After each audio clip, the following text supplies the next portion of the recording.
हमारी स्पाइन में कई तरह की प्रॉब्लम हो सकती है। स्लिप डिस्क का हो सकता है, बल्ज स्पाइन का हो सकता है या फिर डिजेनरेटिव डिसीज़ हो सकती है स्पाइन में। और डिजेनरेटिव डिसीज़ मोस्टली उम्र के साथ होती है। जो भी 50 साल से ऊपर है 90% लोगों को डिजेनरेटिव डिसीज़ है।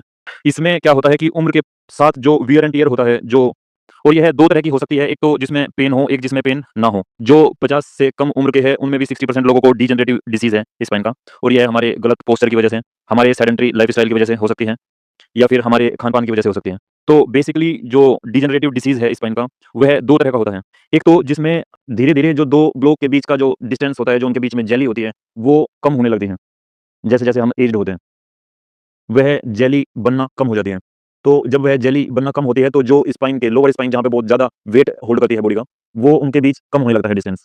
और जो एक पतली झिल्ली होती है उससे वो बल्ज होती है बाहर की तरफ। या कहें कि जो वहाँ से निकलने वाली नसें हैं वो थोड़ा कॉन्ट्रैक्ट हो जाती है, थोड़ा कम वहाँ से ब्लड फ्लो होने लगता है। वो नसें थोड़ा सिकुड़ने लगती है, ब्लड फ्लो होता है लेकिन थोड़ा कम पहले से। नर्व्स के आस-पास के एरिया में इन्फ्लेशन होता है जिससे हमें पेन रहने लगता है।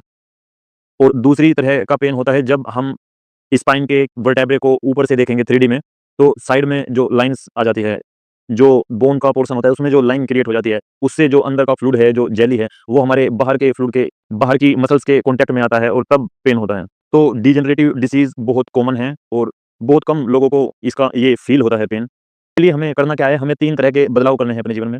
एक तो सुबह उठते ही सबसे पहले मेथी दाना, सौंफ, धागेदार मिश्री, इनको पानी में उबाल कर अच्छे से जब तक कि पानी आधा ना हो जाए, इनको पानी में उबाल कर इनको पीना है सुबह, एक-एक सिप करके। और ज़्यादा फॉरवर्ड बेंड से बचना है, हमें ज़्यादा आगे की तरफ नहीं झुकना है, ज़्यादा भारी चीज़ों को नहीं उठाना है।